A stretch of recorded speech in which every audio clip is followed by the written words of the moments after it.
What's poppin', beautiful people? Welcome to the Mrs. Best Reviews channel. I am Mrs. Best. We are here to go over our weekly recap and review of Bravo's The Valley. This was, let me see, I don't have my glasses on, so excuse my squinting. Season 3, episode 8. It was titled Misbehavior. This episode, I don't know what they're doing with the Valley. I don't want to give too much credit to Jax Taylor, but I do feel like without him on the show, things are a little less interesting, a little less enjoyable, if that makes sense. Like, I feel like we're getting the same drama over and over and over and over, and it's not so fun anymore.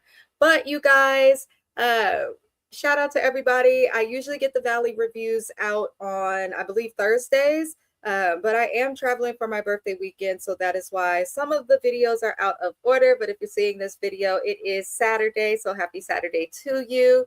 I will have the video up next week on Thursday like it normally is, so I appreciate your patience.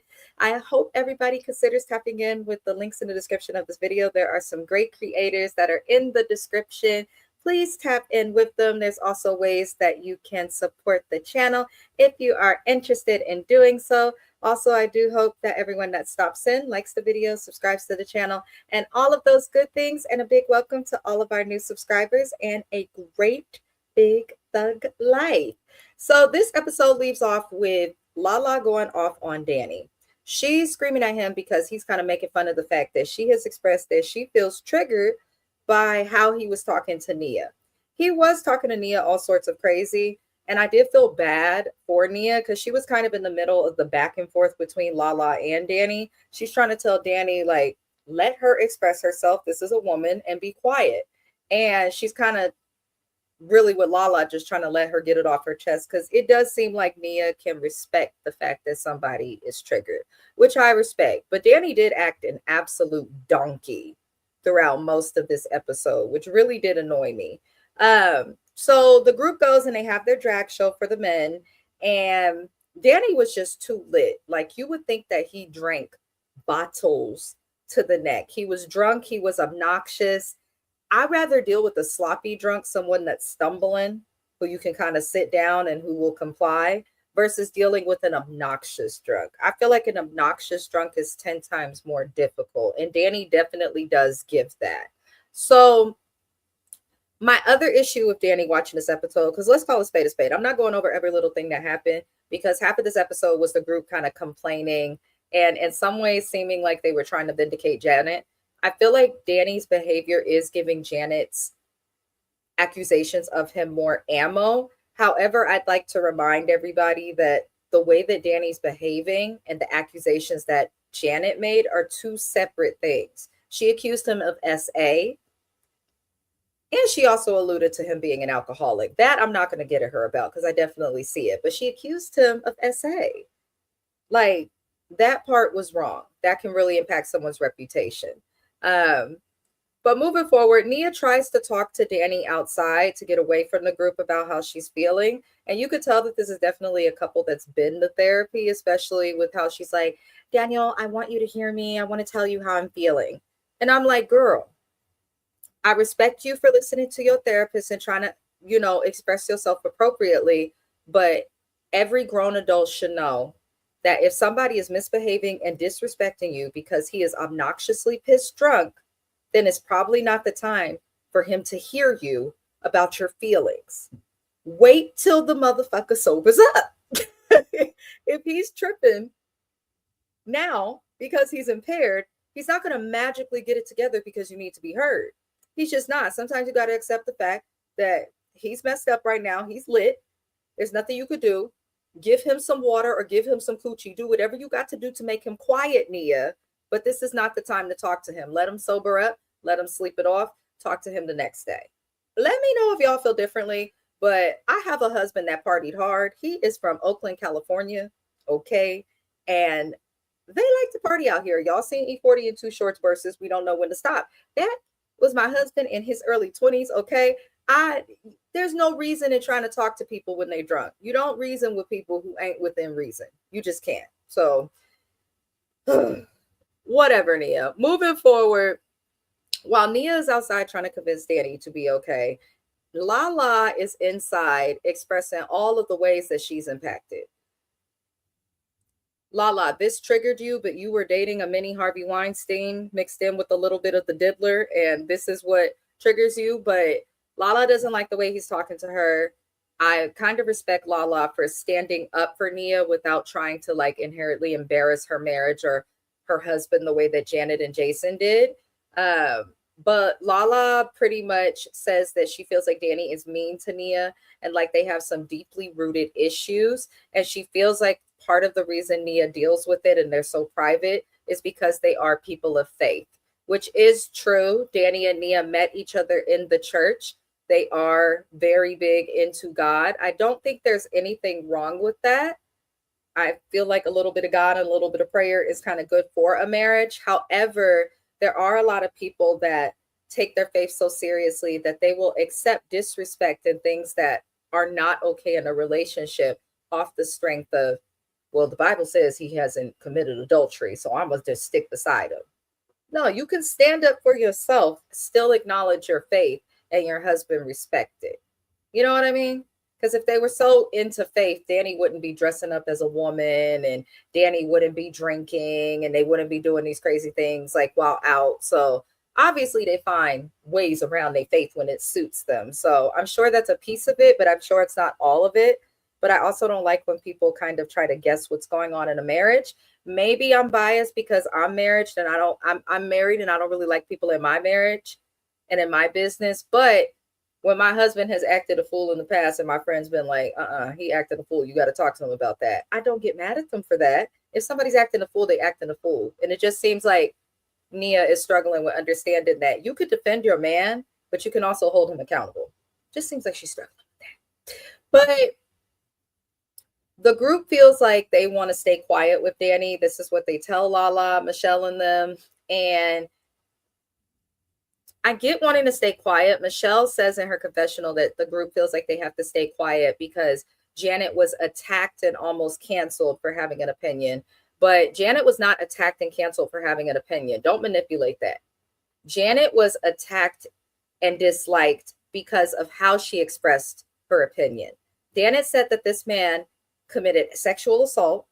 She referred to him as a predator. She said that he is not to be trusted. And she called him an alcoholic when he does not drink at all, really, because he has these kids and is working. And when he drinks, he goes too far. I think what Lala said in the episode was the best way to explain it. Some people just can't handle their liquor. Doesn't mean they're an alcoholic, but some people think that they can drink like everybody else and they can't. I feel like Danny is a lightweight and he definitely changes when he drinks. We will all be fools to not acknowledge it, but like Lala said, it doesn't mean he's a bad person. But also Janet's opinion wasn't the problem. It was the baseless accusation she was making. Now, Danny and Nia obviously have issues. I feel like we can all see that. No marriage is perfect. But I think the problem with this couple is that they're on a show and they don't want to address their issues on camera. Y'all are on a spin-off show that is about people who are married and having kids and living a domestic life. You're literally here to discuss your marriage. So I do kind of feel like even though I like Danny and Nia a lot, if you're not willing to discuss your marriage and be open, that's okay. Go off of TV. He got a job, she got a job. You don't have to be on this reality TV show. Go do other things where you can keep your private life private, but still be able to make money, be relevant, and things of that nature. That's just how I feel. And if that is not the option, like if they financially need this show, then if you know that these people season after season are speaking about how uncomfortable they are when you're drinking, and people are alleging that you have a drinking problem, saying that you are a different person when you drink, and making you out to be a bad husband, then maybe just don't fucking drink on camera. How hard is it to say, I'm just not going to drink? I have a friend, my husband will tell y'all, I have a friend, she drank way too fucking much. It's just the truth is the truth. I love her to death, but she drank too much. I don't drink with her no more. I don't. Why? Why do that? So Daniel, if this is a problem and you feel like you don't have a problem, then prove it to us. Stop drinking with this group. I would never drink on camera. Lala's sober. She wasn't an alcoholic. She just didn't like who she became when she drank. So be sober. Some people you can't drink with. And maybe this is the group for that. Stop giving them shit to talk about. That's just how I feel with Danny and Nia. But Lala, Michelle, and Janet, they all have a talk and they all kind of empathize with Nia to a certain extent because she is innocent in all of this. She's not the problem. Her husband is. And then she has inherited problems with other people just off the strength of that it's her husband. Of course, you're going to defend your husband. So I'm not mad at her for that. Now, the next morning after sobering up, Danny does apologize to Lala. And Lala tells Danny, like in a respectful way, I actually was not mad at how Lala told Danny this. She said that she feels like she says she observes that he changes when he drinks. And she says that she does not think that he has a drinking problem at all and is not alleging he has any type of an issue or is unsafe. But she says that she feels like he changes into a different person when he drinks, and that's okay. She tried to use herself to be relatable. Danny acted like he was receiving it well, but then in the confessional, he seemed upset and kind of like, I don't have the relationship with Lala for her to even make comments like that toward me.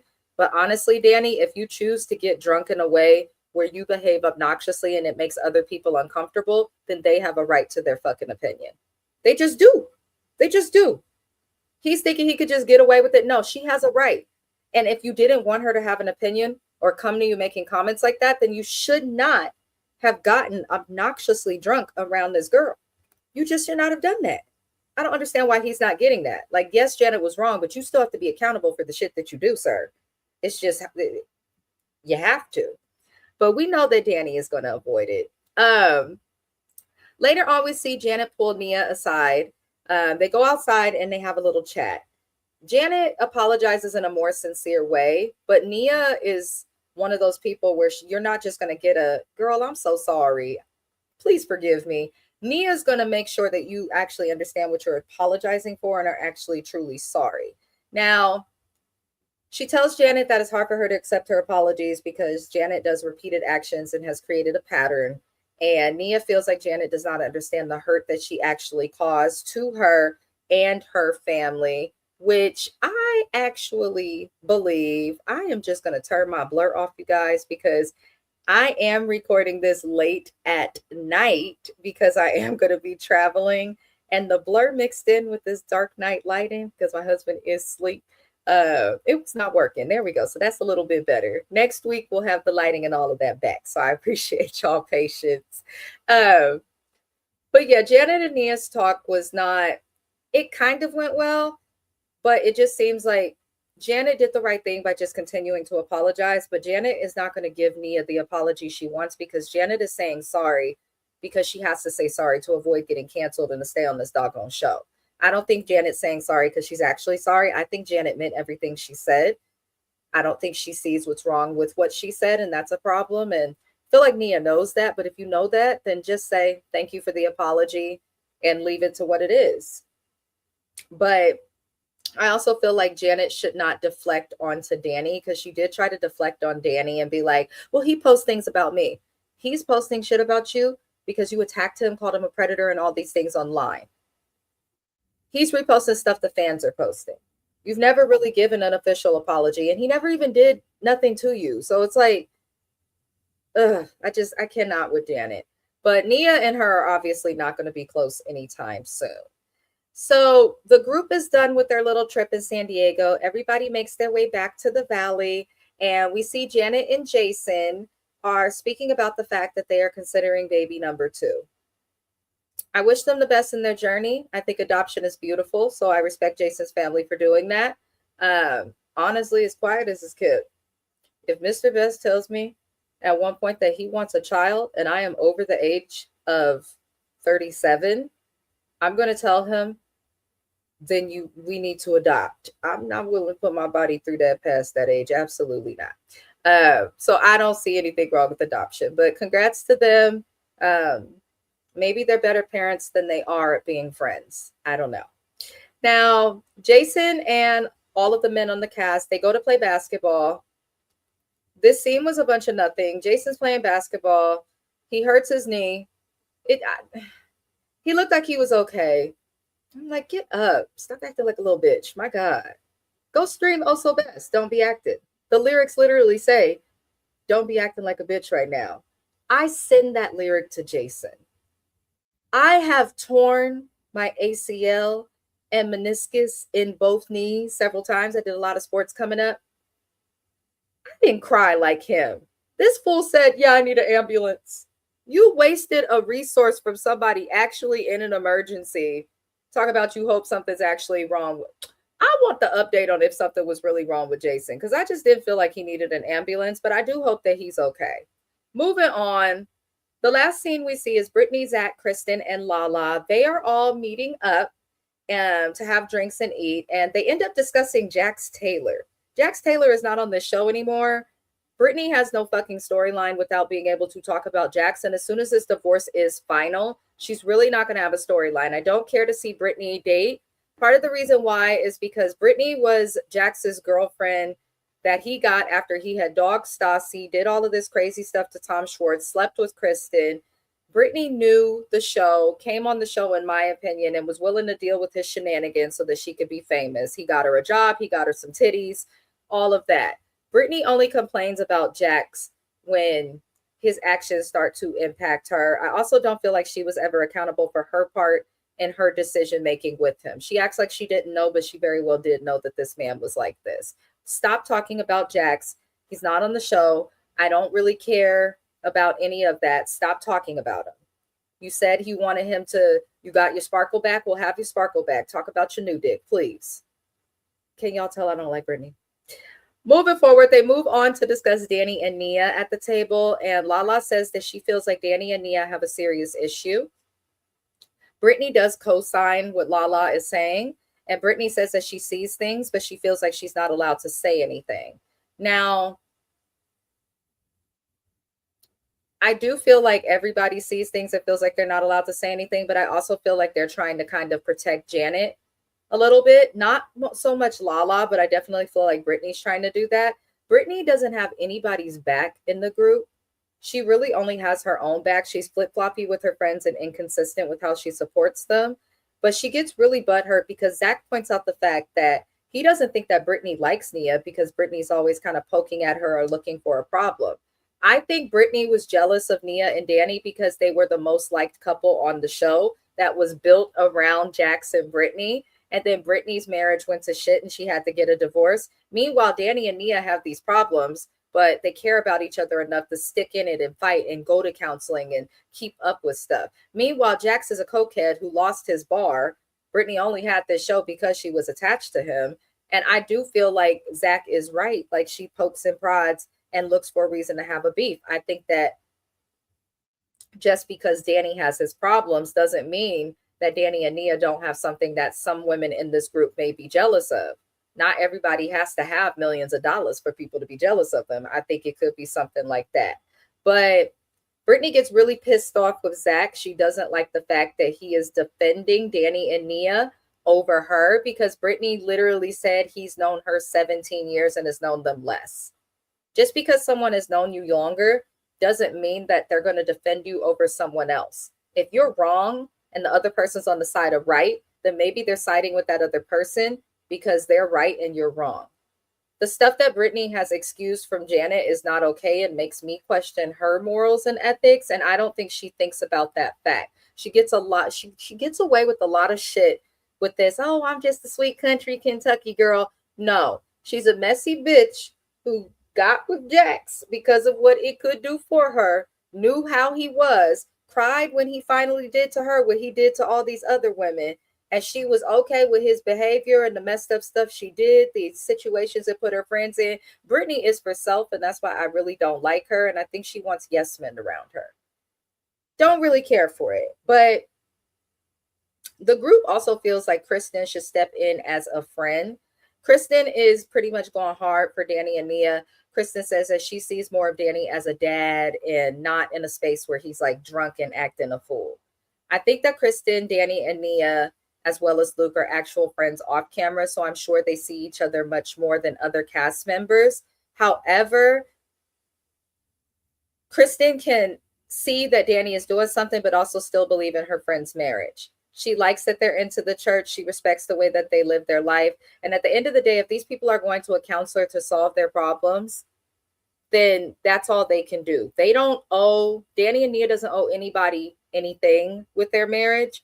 And it's one of those things where you either have to respect marriage or be married and respect your spouse to kind of understand it. Even though they're on reality TV, they don't need to give every single detail of their life to us. And it seems like the cast is really only bothered by the fact that we're not getting more details about the drinking or what's going on in the marriage, because they're still in their marriage while the rest of this cast, Lala's alone. She can't even show her oldest kid because Randall won't let her be shown on the show. And she had to get the second baby through a surrogate. Tom Schwartz is alone trying to figure it out. You know, like a lot of the people tripping and who have an attitude, Michelle, Lala, Janet, they're either alone or in situations where they just seem mean or miserable. So it's very weird with the cast. Listen, I'm not going to deny Danny and Nia don't have their issues. I don't like the way Danny treats Nia or behaves. I believe you a grown ass man, get your shit together, figure out how to handle your liquor or don't drink. But at the same time, I feel like a lot of these castmates are overstepping. And that's where you have to be careful with shows with couples. But let me know how you guys feel in the comments and in the chat, because I know a lot of people feel differently. Let me know if you guys are enjoying this season of The Valley. I am watching, but I am a little bored. And word on the curb is they may not come back next season. So I don't know. Let me know how you guys felt about this episode of The Valley. Other than that, love and light to everybody. Thank you for supporting me on my birthday weekend. We will get back to our regular formatted videos next week. Please see the links in the description of this video. Support the creators or support the channel. Love and light to you all, and I will see you on the next review.